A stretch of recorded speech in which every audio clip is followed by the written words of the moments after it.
स्वागत है आप सभी का हमारे channel Hindi horror story by Shweta में। अगर आप मेरे चैनल पर नए हैं तो मेरे चैनल को सब्सक्राइब करें और बेल आइकन को प्रेस करें।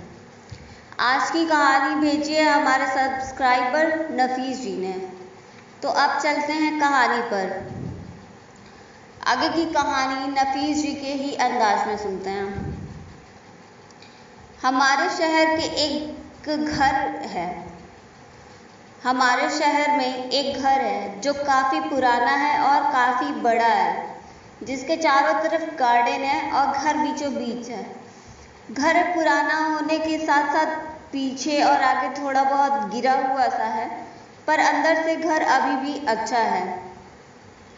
उस घर को जो भी खरीदता है वो जल्दी ही उसे बेच देता है। उसके साथ कोई न कोई ज़रूर घटना होती है। जब वो खरीद कर उस घर में आता है तो वो कई लोग होते हैं, 3 हो 4 हो, पर जाते वक्त 1-2 लोगों की कमी ज़रूर होती थी। उस घर में कोई रहना तक नहीं चाहता था। एक दिन एक आदमी जिसका नाम कबीर था उस घर को खरीदा, जो कि एक बिजनेसमैन भी था। उसका एक बेटा भी था जिसका नाम था राज। आते जाते कभी कभी उससे बातचीत हो जाती थी, जिससे उसका और उसके बेटे का नाम पता चला और उसके बारे में थोड़ी बहुत जानकारी पता चली। धीरे धीरे हम लोगों में काफ़ी अच्छी दोस्ती भी हो गई थी। उसने बताया कि हम लोगों ने जब घर खरीदा उस दिन तो हम लोगों ने शिफ्ट किया। खैर शिफ्टिंग में हम दोनों थक गए थे तो घोड़े बेचकर सो गए। रात को जब नींद खुली तो उन्होंने डिनर किया। तभी राज ने बोला, पापा आप बाथरूम का टैप ओपन करके छोड़ दिए हो क्या? कबीर ने कहा, नहीं तो, मैं तो गया भी नहीं था। उसने जाकर देखा तो टैप बंद था और पानी का नामो निशान तक नहीं था। फर्श पूरा सूखा हुआ था, पर पानी टपकने की आवाज़ तो यहीं से आ रही थी, क्योंकि कबीर को भी सुनाई दे रहा था। उसने सोचा शायद ये उसका वहम हो या कहीं और से आवाज़ आ रही होगी। अगले दिन कबीर ऑफिस चला गया। राज भी स्कूल चला गया था। कबीर ने अपने दोस्त से एक मेड के लिए भी बोला था, पर उस घर में कोई भी काम करने के लिए तैयार नहीं था। खैर राज स्कूल से वापस आकर टीवी देखने लगा। तभी उसे लगा कि बाथरूम में पानी गिर रहा है। वो बाथरूम में गया तो टैप से पानी गिर रहा था। जब उसने टैप बंद करने के लिए हाथ बढ़ाया तो टैप खुद ब खुद बंद हो गया। ये सब होता देख राज बुरी तरह डर गया और वो घर से बाहर भाग गया। राज खुद को बस ये कह के संभाल रहा था कि शायद ये मेरा वहम हो या फिर नल ही खराब हो। वो अपने आप ही खुल जाता है, बंद भी हो जाता है। फिर भी राज घर वापस नहीं गया, वो बाहर ही रुका रहा। जब कबीर वापस आया तो राज भी उसके पीछे पीछे घर में आया। आने के बाद राज डिनर बनाने में जुट गया। उसे लगा कि उसके पीछे कोई खड़ा है। उसने सोचा राज होगा और उसने पलट कर देखा तो वहाँ कोई भी नहीं था। उसने चैन की सांस ली। जैसे ही आगे की तरफ बढ़ा तो एक जोरदार हवा का एक झोंका उससे आकर टकराया, जो कि बहुत ही ठंडा था और कबीर सहम सा गया। डिनर करने के बाद दोनों अपने अपने कमरे में सोने चले गए, पर तभी कबीर को घर में किसी पायल बजने की आवाज़ आने लगी। जब उसने ये सब सुना तो सोचा कि बाहर से आ रहा होगा, पर आवाज़ तो जैसे लग रहा था कि कमरे से ही आ रही हो। कबीर काफ़ी बुरी तरह डर गया। फिर भी कमरे के चारों तरफ देखा, पर वहाँ कोई नहीं था। वो कमरे से बाहर जाकर देखने लगा कि कौन है जो पायल की आवाज़ कर रहा है। अब वो कमरे से सीढ़ियों की ओर जाने लगा। उसने सीढ़ियों पर भी महसूस किया कि जैसे कोई चल रहा हो और चलते चलते बेसमेंट की तरफ जा रहा हो। अब वो बेसमेंट की तरफ जा रहा था। कबीर उसी तरफ बढ़ा। अचानक से वो आवाज़ आनी बंद हो गई। कबीर भागकर वापस कमरे में जाकर कमरे को बंद कर सो गया। ये सब काफ़ी शांत हो गया। फिर उस रात कुछ भी नहीं हुआ। दोनों अगली सुबह उठे। अगले दिन अपना सारा काम करके अपने अपने जॉब पे कॉलेज चले गए। वापस आने पर राज के साथ से फिर वही सब शुरू हुआ। रात में जब कबीर आया तो राज ने पूछा, पापा आपको नहीं लगता हमारे घर में कोई और भी रहता है? कबीर ने पूछा, क्यों, ऐसा क्या हुआ? राज ने कहा, हमारे घर में कोई औरत भी रहती है पापा, आपने नहीं देखा क्या? तब कबीर ने कहा, नहीं तो मैंने नहीं देखा।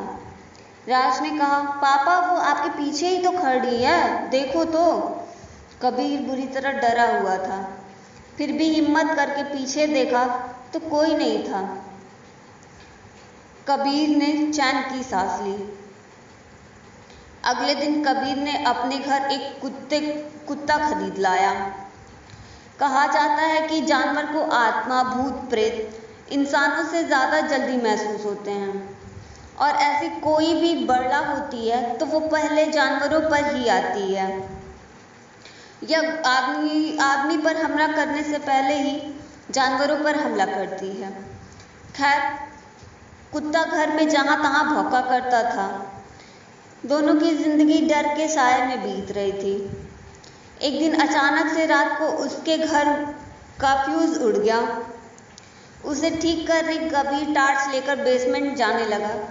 कुत्ता भी उसके पीछे पीछे था। अचानक से कुत्ता डरकर कबीर के पीछे दुबककर जोर जोर से भौंकने लगा।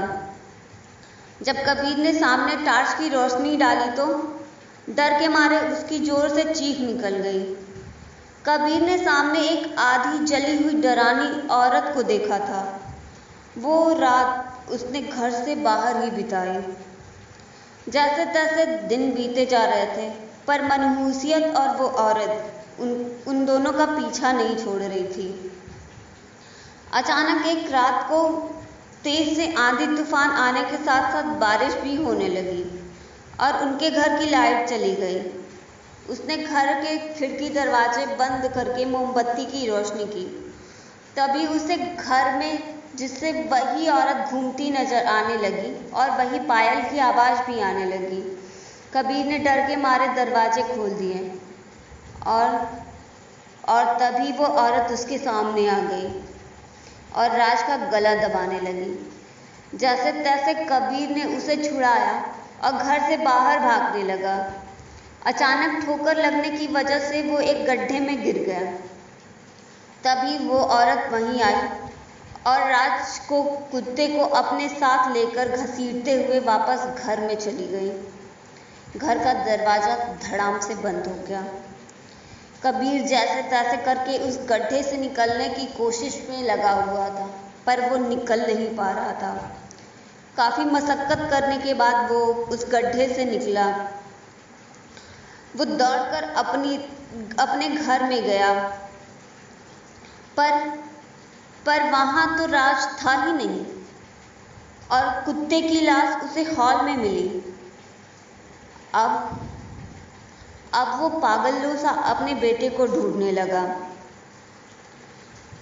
कुछ दिन ऐसे ही कोई घटना नहीं हुई। उसे लगा सब ठीक हो गया है, पर वो राज को दिन रात सोचता रहता था। एक दिन उसके घर में ऑफिस से एक वर्कर आया। कबीर उसके लिए पानी लेने गया कि उसके चीखने की आवाज़ आई। कबीर दौड़ते दौड़ते भागकर आकर हॉल में देखा तो वो बाहर भाग रहा था। कबीर के बुलाने पर भी वो वापस नहीं आया। ऑफिस में जाकर जब कबीर ने उससे पूछा कि क्या हुआ था, तुम भाग क्यों गए, मैं तो पानी ही लेके आ रहा था, तब उसने बताया कि सर आपके घर में उस दिन जब मैं बैठा था तो एक अजली औरत अचानक पता नहीं कहाँ से आई और मेरा गला दबाने लगी। वो काफ़ी डरावनी थी। मैं उससे अपने आप को छुड़ाने की कोशिश कर रहा था, तभी उसके साथ एक बच्चा भी था। जो मेरा हाथ पकड़कर जोर जोर से काफ़ी डरावनी हंसी हंस रहा था, और कुत्ते ने मेरे पैर पकड़ रखे थे अपने मुंह में। मैं खुद को जैसे तैसे छुड़ाकर भाग गया। खैर, वो घर आज काफ़ी वीरान पड़ा है और कबीर तो मानो पागल ही हो गया है। वो सड़कों पर घूमता है लेकिन उस घर में नहीं जाता है। आज इतने दिनों बाद भी उस घर में अब कोई नहीं रहता, ना ही उसे कोई खरीदता है और ना ही कभी उसमें कोई रहने के लिए आता है। तो आज की कहानी यहीं पे समाप्त होती है।